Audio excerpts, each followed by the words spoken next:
Holy shit, I was not ready for this record.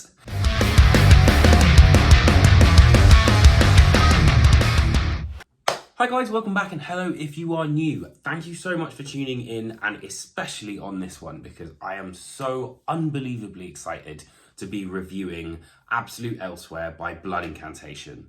So if you're not familiar with Blood Incantation, they are a band who literally I think are one of the most exciting death metal bands out there. Previously they released, what was it called? Starspawn, and then Hidden History of the Human Race in 2019. After that, they took a bit of a left turn with Timewave 0, which was in 2022, which was like an ambient kind of album or EP, whatever you want to look at it as. I see it as an album. And then Luminescent Bridge, which was in 2023. And that leads us to 2024 with Absolute Elsewhere. And holy shit, I was not ready for this record.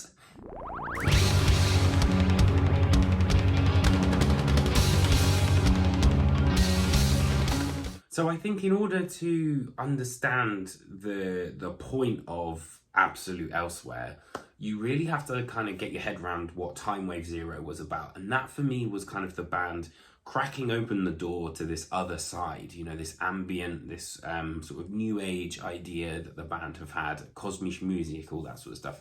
I've learned so much stuff, honestly, since that record has come out. And now they have finally returned with an album where I think they have actually reached the form of Blood Incantation that I was hoping they would for a number of years. And it's just so exciting because it's just pure, I don't know, it's just pure experimental energy on here, which is absolutely fantastic. The record is basically side A, side B. Side A is the Stargate and side B is the Message. And I think that's so cool, going back to that sort of original, you know, one side, 20-minute song, second side, 20-minute song, boom, that's your lot. Especially for, you know, like a progressive death metal band as well. And sonically, it kind of runs the gamut of, you know, new age, death metal, I would say psychedelic, prog rock, like 1970s prog rock, ambient, and everything sort of in between.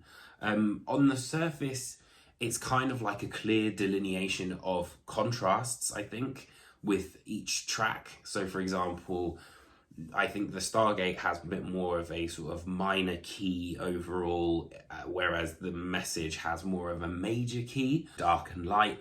You've got dissonant versus melody. You've got different changes of tempos, so it goes from fast to slow. But it's even in the kind of the instruments that they use. So you've got acoustic guitar versus, you know, the screaming, screeching electric guitar. Then you've got pummeling drums versus these sort of like, you know, bongo style drums. You've got synthesizers, you've got like bass. It's even actually in the tone, you know, you've got the bass guitar, which is kind of, sometimes it's reinforcing those big riffs and all that sort of stuff. But then other times it's way more kind of progressive in its sort of sound, and they change the tone to fit the moment of whatever the record is kind of going through.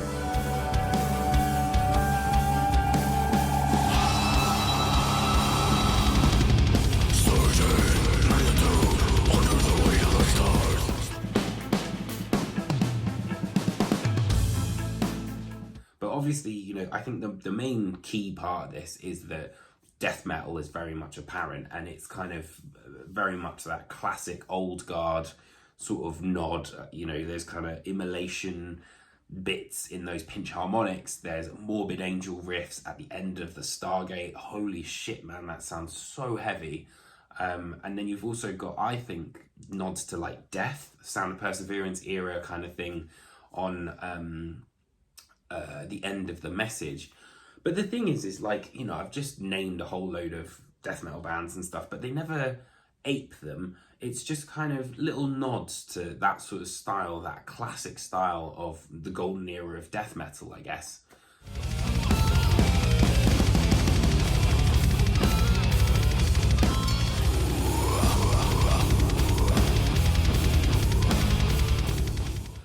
And then on the other side of things, you've got the prog ideas. So you've got tracks like the Stargate, which features Thorsten from Tangerine Dream. He has an amazing piece on there, which is accompanied by sort of like spoken word element, all about sort of life and cells dividing, and it literally feels like you're in like a prog amoeba. And then you've also got some of the best moments, I think, is on the message, where it just goes full Pink Floyd. We go to like the darker side of the moon. And it just, some of those vocals, I think it's Isaac, I'm pretty sure it's Isaac. He sounds like, you know, Gilmore Waters, like it just sounds exactly Floydian. And there's an amazing guitar solo that just closes that section out. But yeah, it's just so many different contrasting styles and ideas. They come from outer space. Why not? Why not?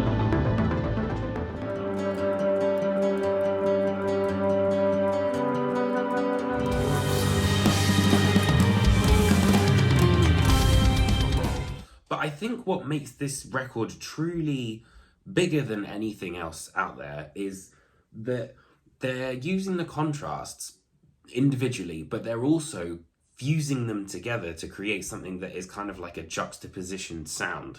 So like, for example, they'll take elements which are traditionally metal, but then add in new age. So like there's, I think, one bit in, it's either the Stargate or the Message, where it kind of almost feels like this blast off into space, and there's this really sort of like nice clean sounding, is the Message, clean sounding guitar line, but it's contrasted with like blast beats, and it gives it a totally different sort of flavor, I guess. It might be sort of like a push and pull of death metal and prog and ambient and things like that, but it always feels equal. It never really feels like, you know, one side is dominating over the other, which I think is why this record is so successful at what it does, you know, because you're kind of simultaneously somewhere but also nowhere at the same time, which is, I think, why the title is absolutely brilliant and immediately plonks you into that world of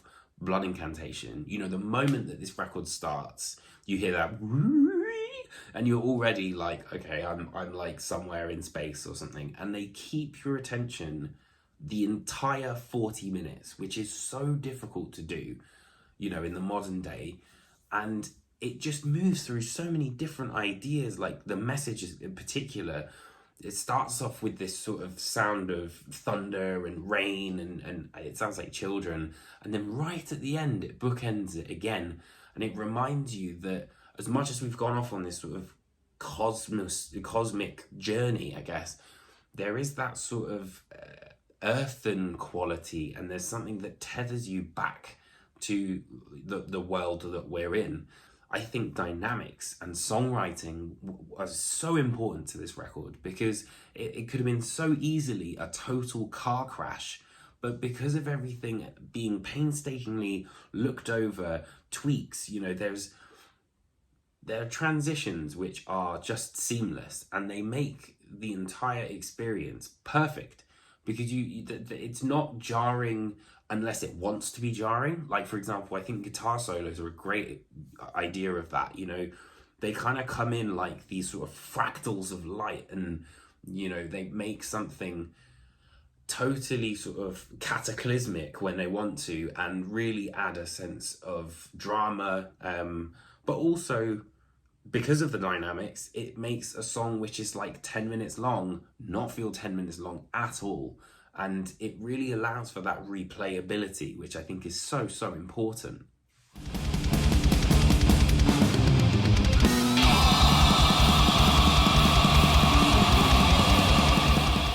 When looking at the lyrics, I think Paul's lyrics are deeply spiritual. They are universal, but also kind of very grounded at the same time. You know, they're kind of intrinsically questioning our existence and the idea of consciousness itself, but with a sort of hidden greater understanding, I think, of what is going on and what the bigger picture is about, which I think is so fascinating. It just takes you on a journey And there's so many albums that I've listened to where I'm kind of like, yeah, I can dip in and out of this. It's not really sort of doing anything for me. But this, I have listened to it, I don't know how many times. You know, I got sent the album very early on, you know. I had an interview with Isaac and all that sort of stuff, which you guys can definitely check out because he lifts the lid on a lot of this stuff. And I just haven't stopped listening to it. It's just absolutely fantastic. And it's not as much of, like, you know, it's probably going to sound a bit pretentious, but like, it's not as much of an album as it is an experience, you know. And because of that songwriting, because of the genius of it, there are sort of anchor points that you can reference bits, but there's also enough mystery that you can't quite remember what's going on. So you keep revisiting it. And each time you revisit it, there's another layer which comes undone. I think this album really rewards listeners that concentrate, you know, for Blood Incantation fans. I'm sure you know what that means. But it also is kind of somewhat cyclical as well. It begins from nothing and then returns to nothing after this amazing climactic ending that just feels like the biggest thing. It just then returns to this sort of this embryonic silence, which I think is so great.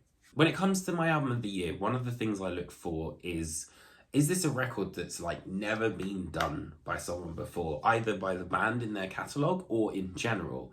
It's clear that with Absolute Elsewhere, Blood Incantation exist in a sphere of their own and have created, I think, one of the most innovative records of the last decade.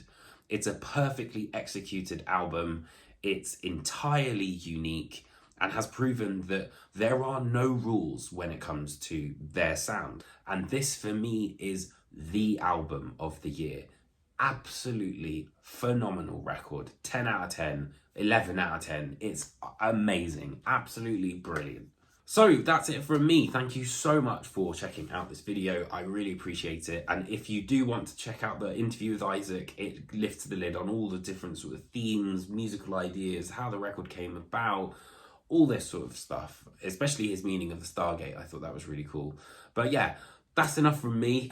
Let me know what you think in the comments underneath me.